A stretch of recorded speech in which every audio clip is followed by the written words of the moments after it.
November 13, 1942.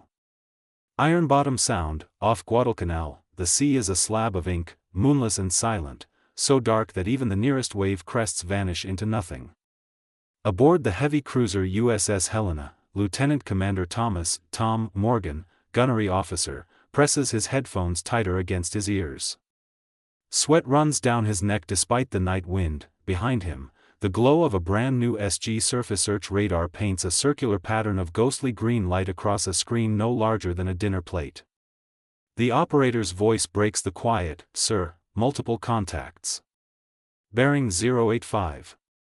Closing fast." Morgan stiffens. There are no American ships on that bearing. He leans forward, peering at the hazy green blips. The technology is still new, still doubted by many, but tonight, those blips feel like prophecy. One by one, more contacts appear. The radar operator swallows. "God help us, that's a whole column." Morgan turns to the bridge, where Captain Gilbert Hoover grips the railing. The night hides the man's face, but not the tension in his voice. "Confirm range. 8,000 yards and closing." 8,000 yards, utter darkness to the naked eye, yet crystal clear inside the radar's electric glow. The Japanese force, battleships, cruisers, destroyers, is sailing blind, depending on lookouts straining their eyes through the black Pacific night. Their commanders believe American radar is crude, unreliable, a toy. Tonight will prove them wrong. Hours earlier, in the Japanese flagship Vice Admiral Hiroaki Abe stood over a chart table illuminated by a dim red lamp. The plan seemed simple: steam into Iron Bottom Sound under cover of night and bombard the airfield on Guadalcanal, Henderson Field, which had strangled Japanese operations for months. His officers spoke with quiet confidence. The Americans, they insisted, could not fight at night. Their radar was little more than a gimmick. "Eyes and instinct," Captain Masao Nishida declared, hand on the hilt of his sword. "That is how battles are won in darkness." Abe had agreed. Japanese night fighting was legendary. Their destroyers were trained to launch long lance torpedoes with deadly precision. Their lookouts could spot silhouettes at distances Americans considered impossible, yet now, as Helena's radar tracks their formation across a chasm of darkness, the Japanese fleet steams forward unaware, silent, confident, and blind. "Captain, we have them," Morgan says quietly. "They have no idea we're here." Hoover nods once. Task Force 67, American cruisers and destroyers under Rear Admiral Daniel Callahan, is scattered across the Sound in a ragged column. No one expected to make contact this soon.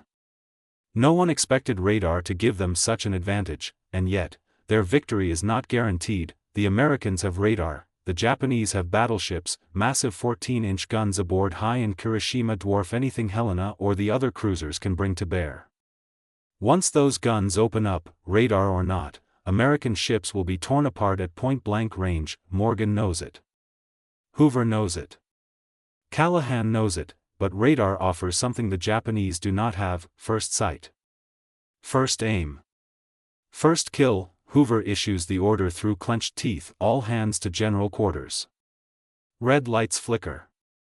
Boots hammer across steel decks. Hatches slam. Men rush to gun positions, loading 6-inch Mark 16 guns with armor-piercing rounds. The air fills with the scent of grease, sweat, and cordite. Morgan returns to the radar station, his eyes fix on the blips: enemy ships moving into firing range. 6,000 yards. 500.5000. Still no visual contact. To the Japanese, the sea is empty. Then Morgan hears a sound he will remember for the rest of his life. Range, 4,800 yards. Solutions locked. Locked. On targets no one can see. "Captain," Morgan says, "we have firing solution on their lead destroyer." Hoover hesitates. Navy doctrine has not caught up to technology. Firing on targets unseen seems reckless, unthinkable, but the Japanese are minutes from firing first. Radar has given Helena vision where nature has denied it. Hoover exhales slowly. "Very well. Open fire."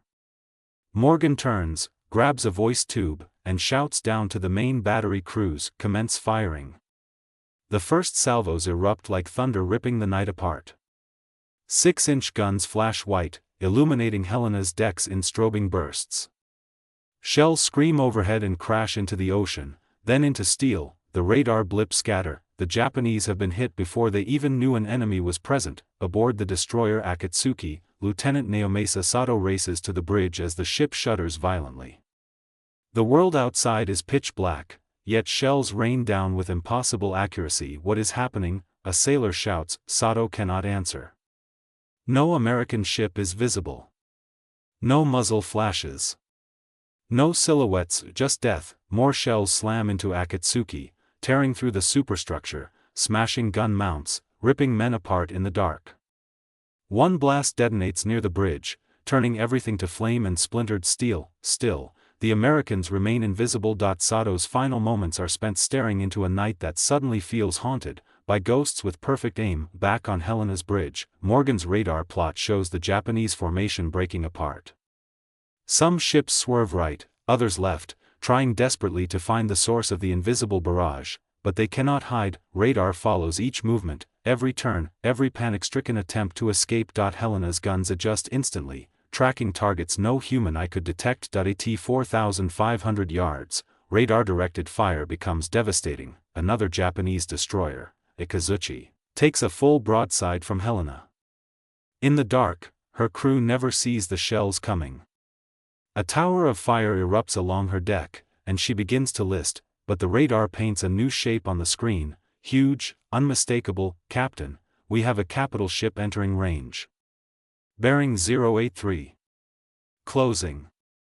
Hoover tenses. The green blip is nearly twice the size of the others. Hi, Morgan whispers. A battleship, within 4,000 yards. If Hi opens fire at this distance, Helena will be turned inside out. Hoover grabs the voice tube. Target the largest contact. Fire for effect. Helena's guns roar again and again.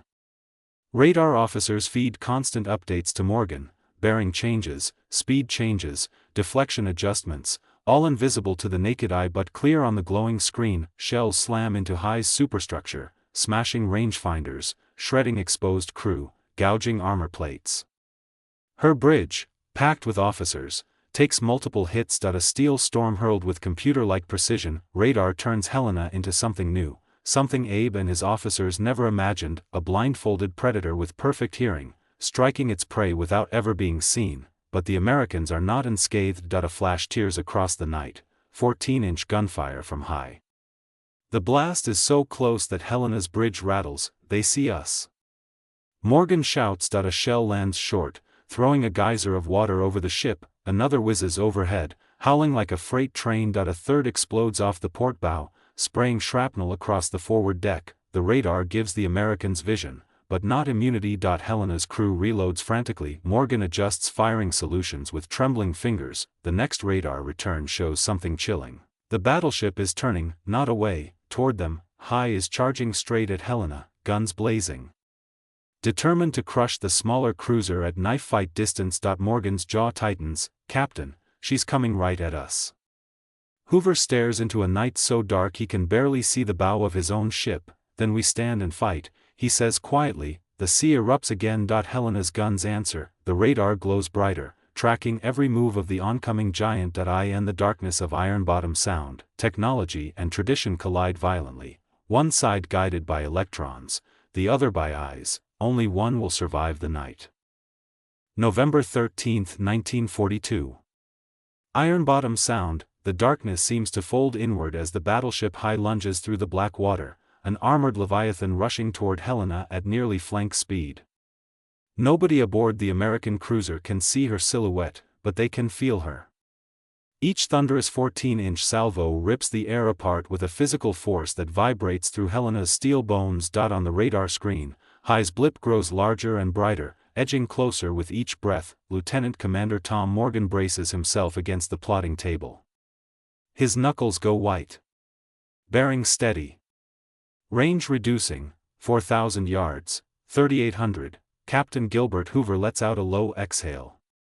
She's coming right down our throat. Before he can finish, another eruption flashes across the void, Hi's main battery firing again. The blast is so close it paints the night sky in violent gold, lighting the water in fractured shards. A split second later, a shell slams into the Sound, throwing a towering plume that crashes over Helena's bow like a collapsing building. One sailor screams as fragments of steel spray across the deck. Helena fires back, her guns flashing like lightning trapped inside a storm cloud. The ship's entire frame shudders with each broadside. Morgan watches the radar returns with narrowed eyes. If high closes inside 3,000 yards, radar's advantage all but evaporates. The massive ship would fill the horizon, too close for comfort, and too powerful to survive. Gunnery control, he shouts into the intercom. Prioritize superstructure. Rangefinders, con, communications, disable her eyes. If they can blind the giant, they can survive. Aboard high, confusion reigns, the bridge is choking with smoke. Wounded men lie screaming on the floor. Splintered wood and twisted metal litter every surface. Captain Nishida grips the chart table with shaking hands as another American shell rips through the forward lookout station, sending burning debris cascading onto the deck below. Vice Admiral Abe, face smeared with soot, can hardly believe what he's witnessing. How, he gasps, how can they see us? No one answers. No one can. Outside, crewmen scramble to man hoses, keep guns loaded, drag the wounded out of the fire's reach. Blood and seawater mix beneath their boots. Through the smoke, fragments of dialogue echo. Another hit, starboard side. We can't see the enemy. They're shooting from the darkness. There are no muzzle flashes. Abe slams his fist into the table. This is impossible. No ship fires blind with such accuracy. Yet the truth is as brutal as it is simple. The Americans aren't firing blind at all. Radar is doing their seeing for them. Back aboard Helena, Morgan feels sweat trickling down his spine. His radar operator, trembling but focused, keeps calling updates. Range, 3,400 yards, 3,200, too close. Morgan steps to the bridge wing and peers out into the void. He sees nothing, no shadow, no outline, just the oily blackness of Ironbottom Sound. Yet he knows that just beyond that darkness is a mountain of steel charging toward them. Hoover issues rapid orders. All ships, this is Helena. Battleship approaching. Converge fire on the largest target. Through the radio, replies come in bursts of static. Helena, this is Juno, engaging. Callahan to all vessels, hold the line. Cushing hit. Cushing hit. The battle is dissolving into chaos. Japanese destroyers dart between the formations, launching long lance torpedoes into the maelstrom. American destroyers countercharge, firing 5-inch guns at point-blank range.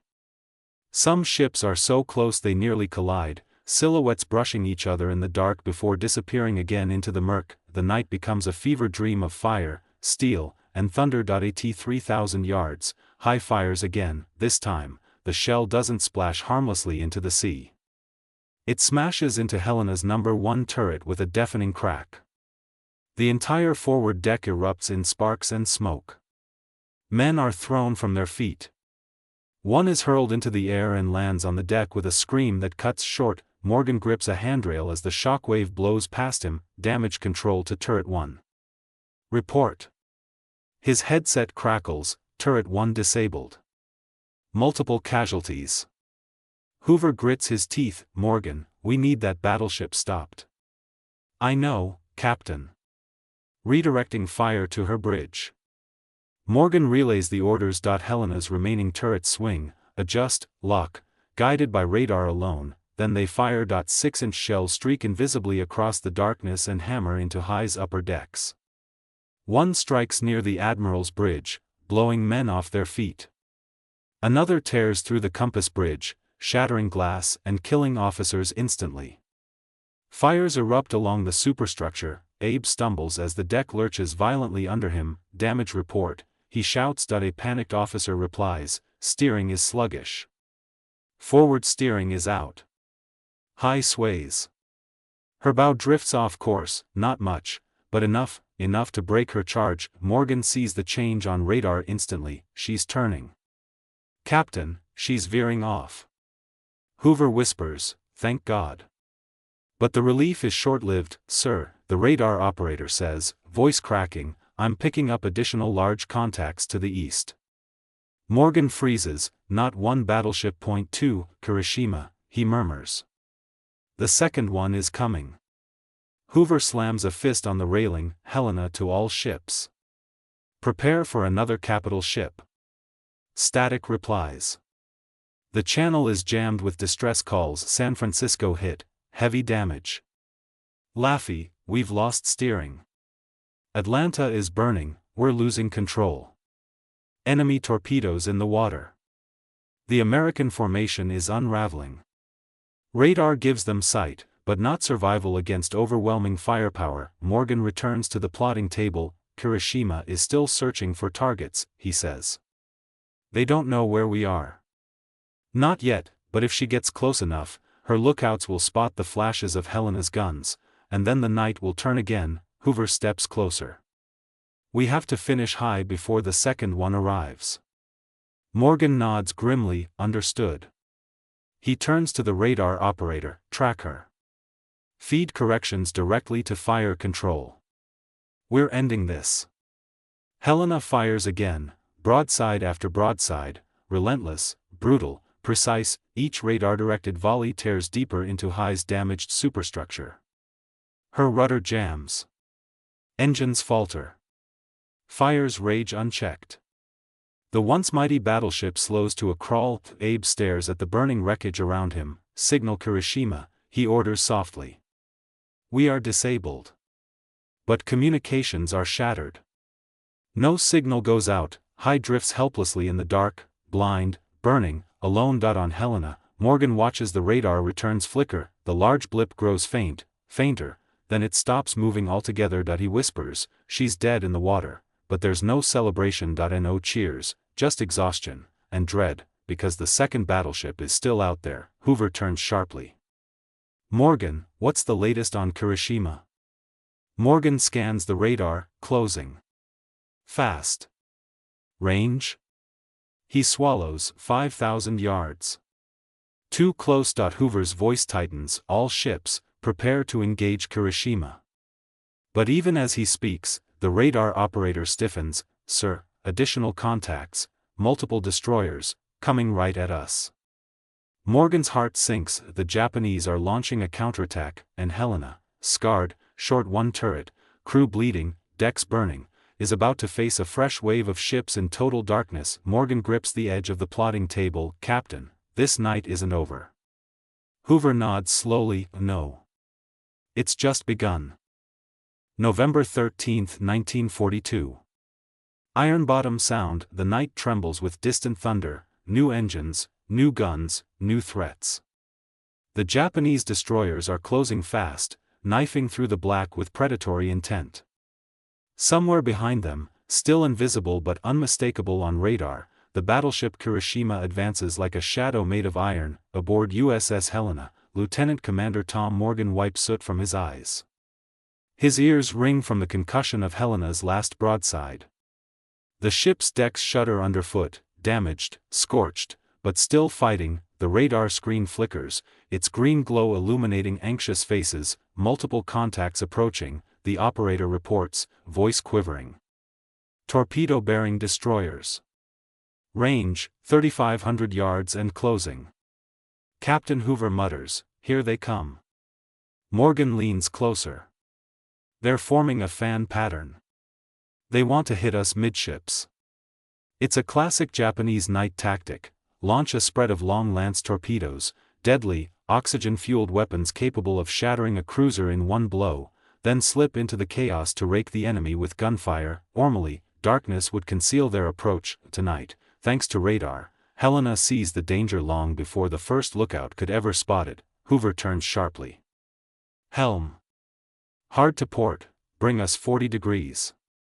Keep those torpedo tracks off our bow. A sharp clang echoes through the ship as the wheel spins. Helena groans, turning through the black water. Morgan barks into the comms, all batteries, target nearest destroyers.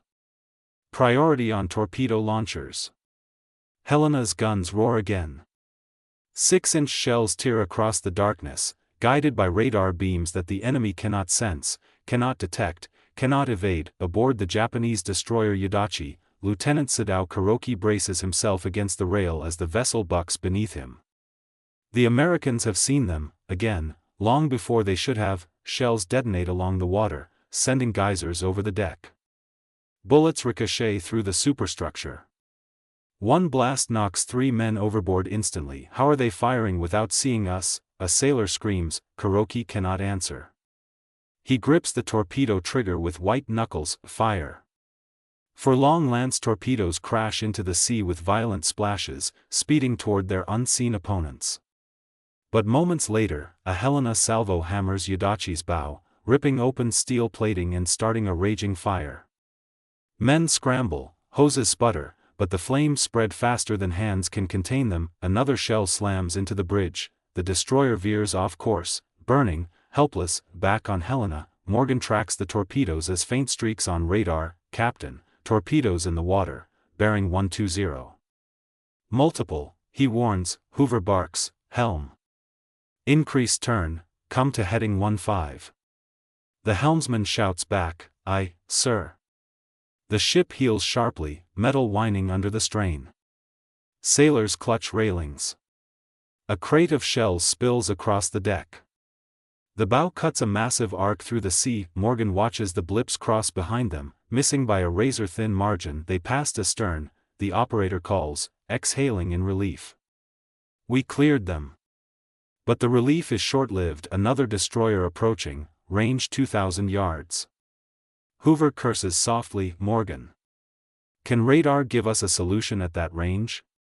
Yes, sir, Morgan answers, though his voice trembles. It'll be close. Do it. Morgan issues orders.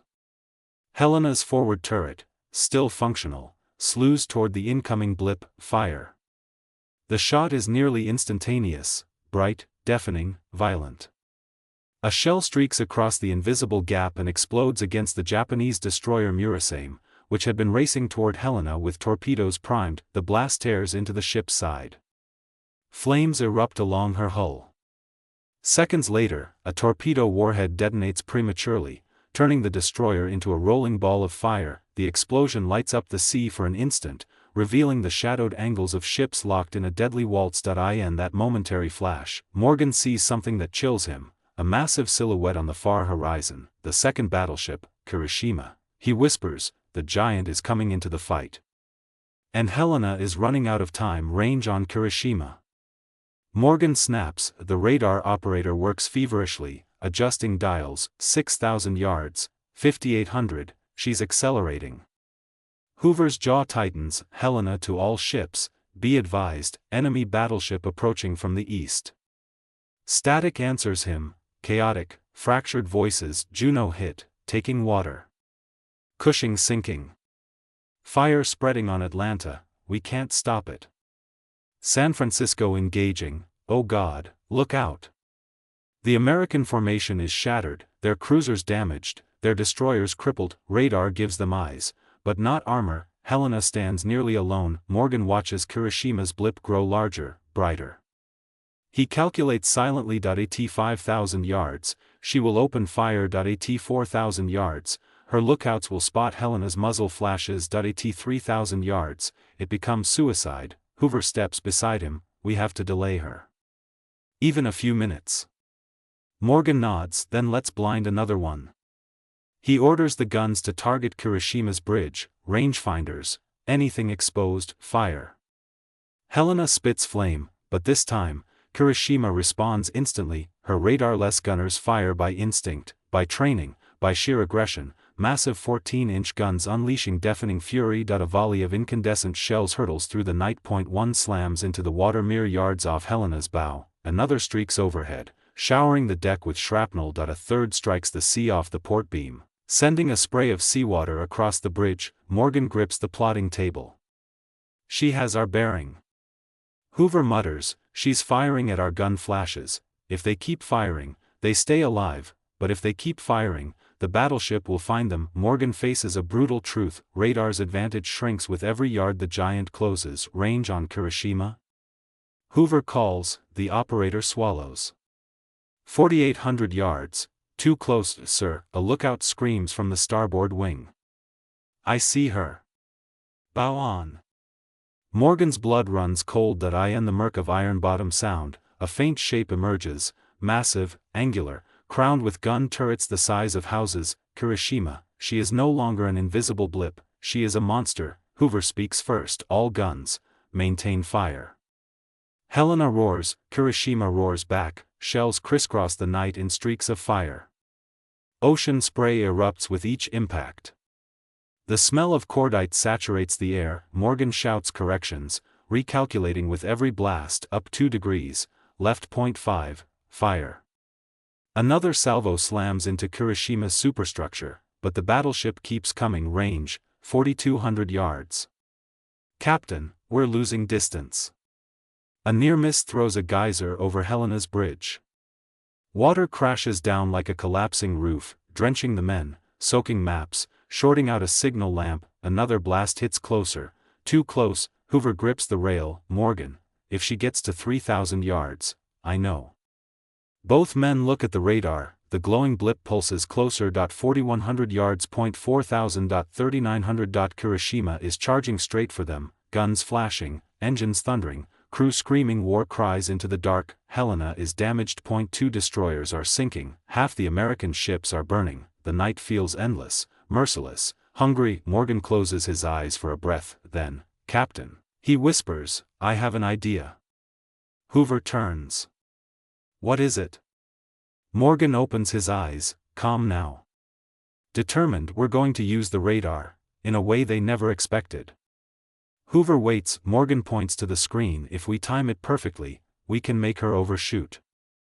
A dangerous plan. A desperate plan, but radar makes the impossible possible. Hoover nods slowly. Then let's do it.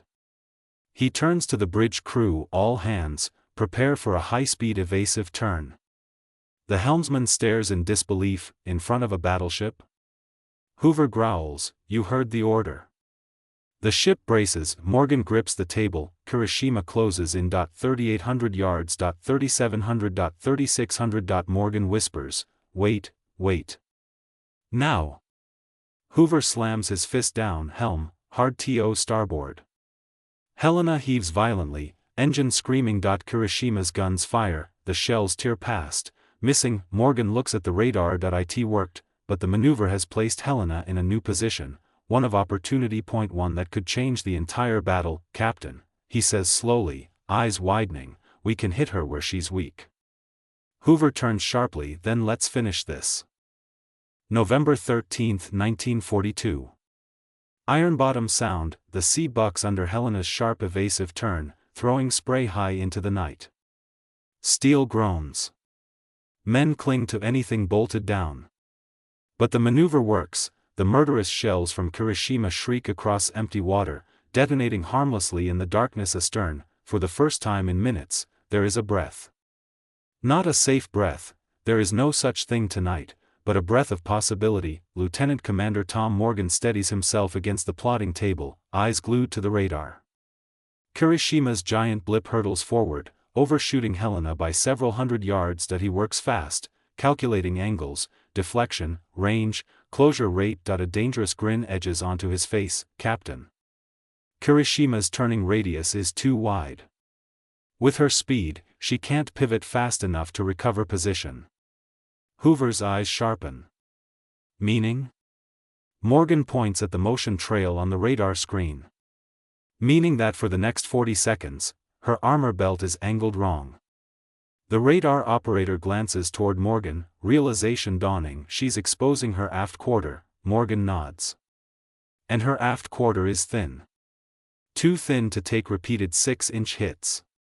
Hoover doesn't hesitate. All guns, target enemy battleship's stern. Fire at will. Orders boom across Helena's decks.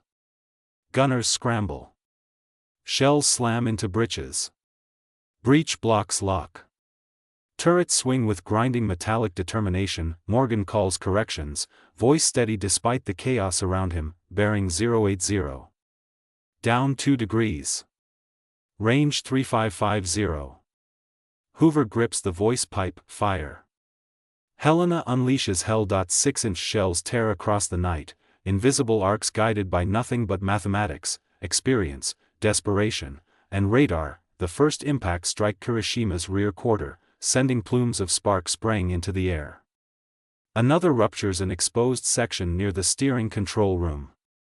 A third blows apart an anti-aircraft mount, hurling flaming debris past the smokestack. Aboard the Japanese battleship, chaos spreads like wildfire. Lieutenant Tadashi Imai, navigating officer aboard Kirishima, clutches a railing as the ship lurches from the violence of the hits. The bridge shudders. Lights flicker. Smoke pours from the deck below. Captain Takeo Kamayama roars, "Return fire! Find the enemy and crush them!" But they can't. Every time the gunners raise their binoculars, the ocean is simply black. Their adversary is invisible, no silhouette, no flashes, nothing but the cold bite of incoming shells. One officer shouts, "Sir! Rudder is sluggish, possible jam." Kamayama's face goes pale. "Damage control, get down there now." Crewmen dash below decks, diving through smoke and flame. But they quickly discover the worst. The aft steering compartment is a scene of wreckage. Hydraulic lines severed. Men crushed or dying. Steel twisted into grotesque shapes. The rudder is jammed at 15 degrees to starboard. Kirishima fights on, but she is no longer fully under her own command. "Admiral," a voice shouts. Vice Admiral Abe steps from the haze. Soot covers his uniform. "We are losing control of the rear steering." Kamayama slams his palm on the chart table. "This is impossible. No American gun is that accurate in the dark." Abe closes his eyes. "Unless," he pauses, "unless they have perfected radar." Silence sweeps the bridge, the mythical American advantage, the one Japanese officers dismissed as primitive, laughable, now tears into them with surgical precision. Abe whispers, as if confessing to the night, "We underestimated them." Back on Helena, Morgan watches the radar blip begin to wobble. "She's slowing," he murmurs. "Her turning rate's inconsistent. Steering damage confirmed." Hoover wastes no time. "Keep firing. Keep her blind." Helena's guns bark again. Turret 2 booms with thunderous ferocity. The shells hit Kirishima's aft deck. One ignites fuel lines, sending a column of flame rising against the starless sky. Another penetrates beneath her main deck, causing a violent internal detonation. The shockwave ripples across the water. Cheers rise from Helena's crew, but they are cut short as the ship suddenly shudders. A geyser of water erupts beside the starboard side. A near miss, then another. Kirishima is firing again, closer, faster, and with fury. Morgan shouts, "She still has forward turrets operational." The next salvo comes even closer, explosive spray crashing across the deck. Shrapnel buzzes like angry hornets. A lookout collapses, clutching his leg. Another man is flung against a bulkhead. Hoover roars, "Helm, evasive action." "Aye, sir, but we're running out of sea room." Iron Bottom Sound feels small, too small for a gun duel with a battleship, and the radar operator stiffens suddenly. "Sir, new contacts, 2 destroyers approaching, fast." Morgan's heart sinks. "From which direction?" The operator's voice trembles. "Both sides." "A pincer," Hoover mutters, "Damn it, they're trying to box us for the kill." Morgan processes rapidly. Kirishima ahead, destroyers closing, Helena damaged, firing arcs limited, torpedoes imminent. He grips the table. "Captain, we can't outrun them." Hoover looks at him. "Then what do we do?" Morgan draws a breath. "We cut between them. Hard and fast. Force them to overshoot." Hoover blinks. "Through the destroyers?" "Yes, sir." It is madness, suicide, even. But radar gives Helena one thing the Japanese don't have: information, precise, real-time positions. Hoover steels himself. "Very well. Helm, bring us hard to port. Ahead flank." The engines roar.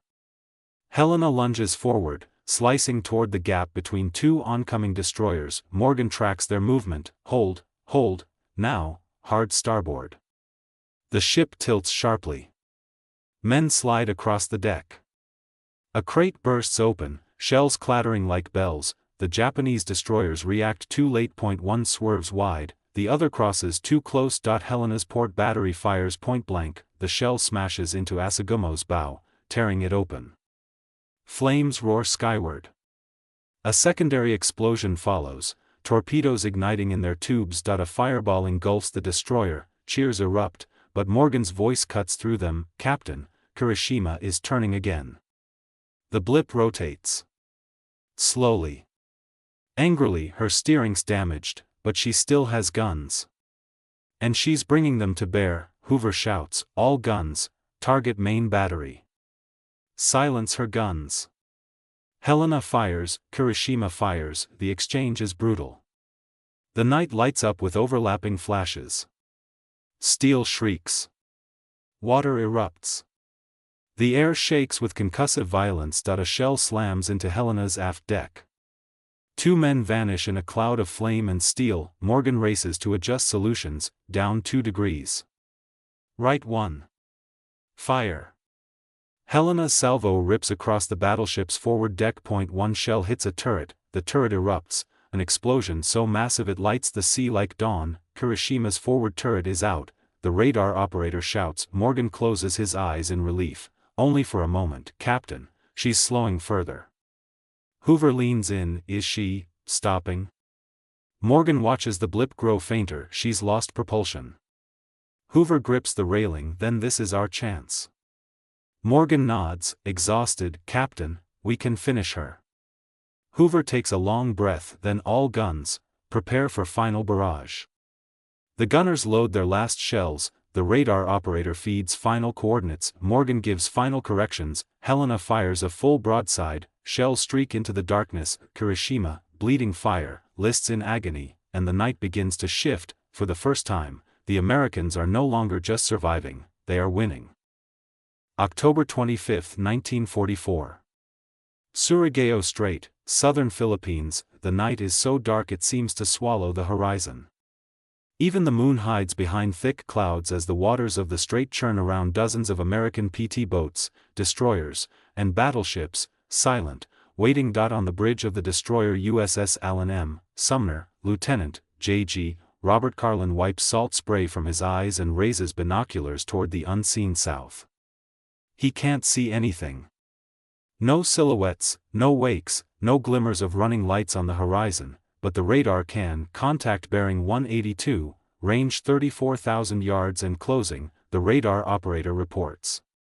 His voice is steady, but there's an undercurrent of electricity in the air. Everyone on the bridge feels it. Carlin nods. "Here they come." To the south, steaming at full speed through the narrow throat of Surigao Strait, Admiral Shoji Nishimura leads Yamashiro, Fuso, and a battered line of cruisers and destroyers.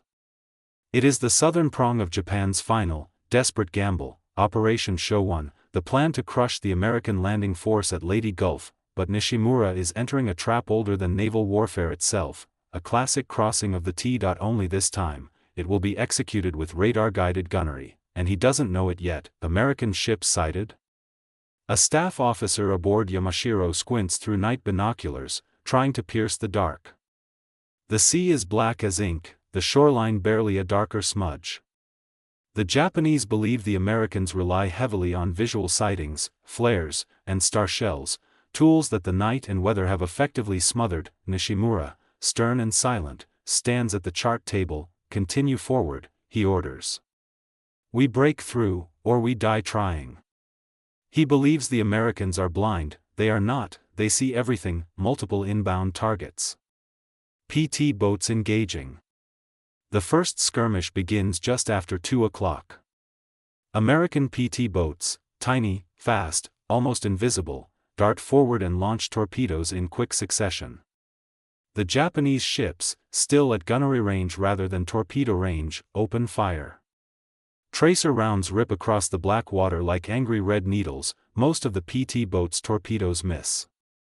Most of the boats withdraw, but their real purpose isn't destruction. It's disruption, delay, forcing the Japanese line to maneuver, zigzag, fall out of their carefully maintained formation. Nishimura's ships begin to drift apart in the darkness. Aboard the battleship Yamashiro, the gunnery officer mutters, "American harassment tactics."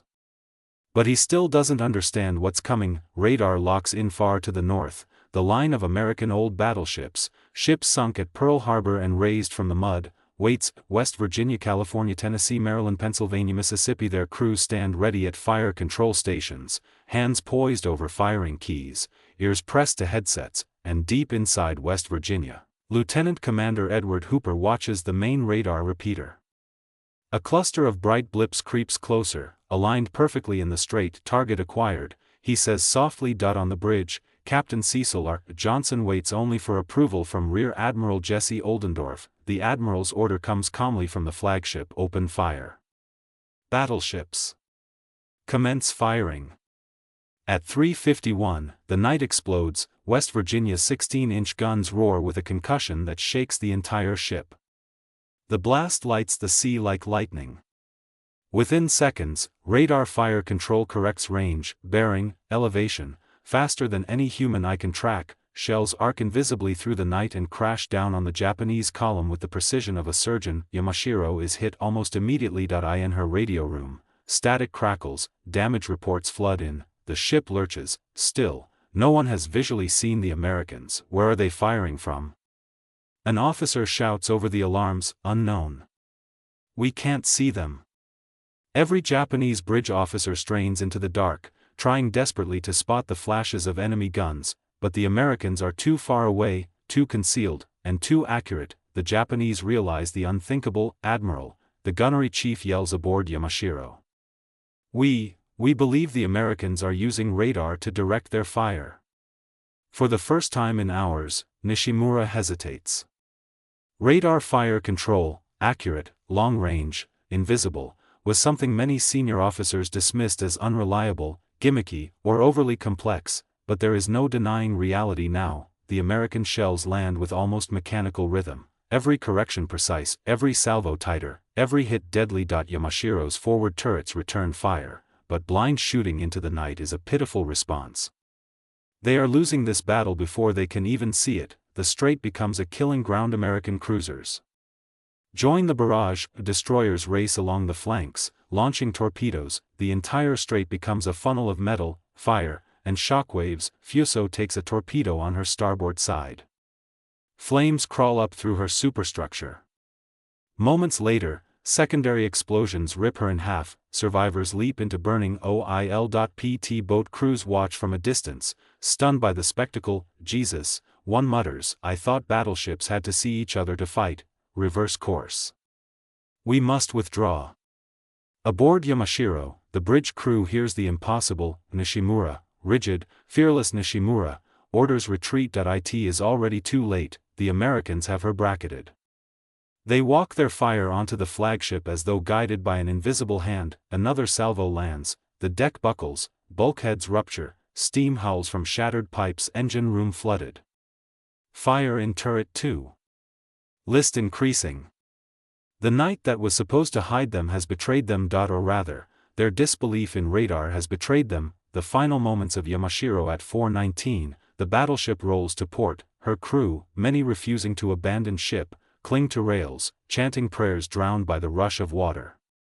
The sea swallows her with a hiss of steam and debris. The first, and last, Japanese battleship ever sunk by radar-directed fire control alone. To the north, aboard the American line, gunners stand down. Their faces are lit only by the green glow of radar screens. They never saw their enemy, but they annihilated him. For 22, Surigao Strait, the echoes of gunfire fade into the night as smoke drifts across the black water. Only the low rumble of distant engines and the hiss of burning oil remain. To the Americans, it feels unreal, an entire Japanese battle line shattered without a single clear visual sighting. On the deck of USS Tennessee, Seaman First Class Harold Riker grips the cold railing and peers into the darkness. His ears still ring from the thunder of the 14-inch guns. "Can't see a damn thing," he murmurs. Beside him, Fire Controlman Third Class Ben Torres taps the metal housing of a radar director with quiet reverence. "You don't have to anymore," he says. "It's not bravado, it's the truth. Tonight has proven it." dawn reveals the graveyard as the first gray light leaks over the mountains of Leyte. American destroyers sweep cautiously into the strait. Smoke hangs low over the water. Oil slicks glisten like bruises. And through the haze, shapes emerge, twisted, burning, half-submerged. The survivors of Yamashiro and Fuso cling to debris, shivering in the dawn. Lieutenant Commander Walter Abel aboard USS Daily lowers binoculars and exhales. Poor bastards, he mutters. They never stood a chance. A young ensign beside him frowns. Sir, permission to rescue survivors? Abel hesitates. Navy doctrine is strict during active operations, but the battle is over. Lower boats, he orders. Bring up whoever you can. As rescue crews row toward the wreckage, the scale of the destruction becomes clear. The Japanese Southern Force, destroyers, cruisers, 2 battleships, has been reduced to drifting metal fragments and oil-soaked survivors, all wiped out in a battle where the Americans barely took a scratch. Among the survivors, a stunned officer. A lifeboat pulls alongside a crate where a single Japanese officer clings numbly to the wood. His uniform is half burned away. His face is pale, salt-crusted. He stares straight ahead, unable to look at the Americans. When the sailors haul him aboard, he does not resist. He simply whispers, in halting English, "We never saw you." Not once. Torres, the radar operator from Tennessee, helps drape a blanket over the man. For the first time since the battle, he truly understands what that means. They defeated an enemy who, until the moment of impact, thought he was safe in the night. An enemy who believed the ocean darkness still belonged to him. Aboard PT-137, a veteran's reflection. Lieutenant John "Buck" Edwards, skipper of PT-137, navigates through floating debris as the morning brightens. His small crew is exhausted, faces smudged with soot and oil. He cuts the engines and lets the boat drift. Remember when they said radar was cheating? One of his sailors asks. Edwards snorts, "Yeah. Funny how nobody's saying that now." He glances toward the horizon, toward the American battleships lined up like silent giants. They're fighting a 1944 war, he says quietly. Japan, they're fighting 1938. The men nod. Because they've seen it firsthand. Japanese cruisers firing into the dark, hopelessly blind. American directors calculating firing solutions down to the yard. Point 1 Navy guessing. Point 1 Navy knowing. Tokyo learns the truth. The news arrives in Japan 2 days later. The Southern Force, gone. Yamashiro, gone. Fuso, gone. Cruisers, gone. Destroyers, gone. A single battered destroyer, Shigeru, limps home with the report that in Tokyo. The Naval General Staff gathers around the shaken crew member giving testimony. What do you mean the Americans fired without sighting you? One admiral demands. The survivor swallows painfully. They hit us before we could even find their position. The shells fell with impossible accuracy. The room falls silent. For years, many Japanese admirals dismissed long-range radar-directed fire control as unreliable, untested, or unnecessary. They believed naval warfare would always return to close-range gunnery, night torpedo runs, and the samurai spirit. But Surigao Strait proves otherwise. They are not simply losing ships, they are losing the technological race. Oldendorf reviews the battle 3 days after the engagement. Rear Admiral Jesse Oldendorf stands on the deck of his flagship, the heavy cruiser USS Louisville, watching the sunset stain the sea red and orange. Captain Robert McKenna approaches with a clipboard full of after-action reports. "Sir," he says, "if the Japanese had come through in formation, pressed harder." Oldendorf cuts him off. Gently, "They didn't. And even if they did, radar gave us every advantage." He gestures toward the calm strait. This was a textbook. Crossing the T. But not like Nelson or Togo. This was modern. Calculated. Mechanical. He pauses, letting the weight of the words settle, and the Japanese never stood a chance, because they refused to adapt. On the decks of the battleships, reflection aboard USS West Virginia, the ship that opened the battle with perfectly placed salvos, sailors gather near the gun turrets. Someone lights a cigarette and hands it around. "You think they ever even saw us?" a young loader asks. Hooper, the radar fire control officer, shakes his head. "No." And that's the tragedy. He taps the radar display beside him. this won the battle. Not the guns. Not the armor. This.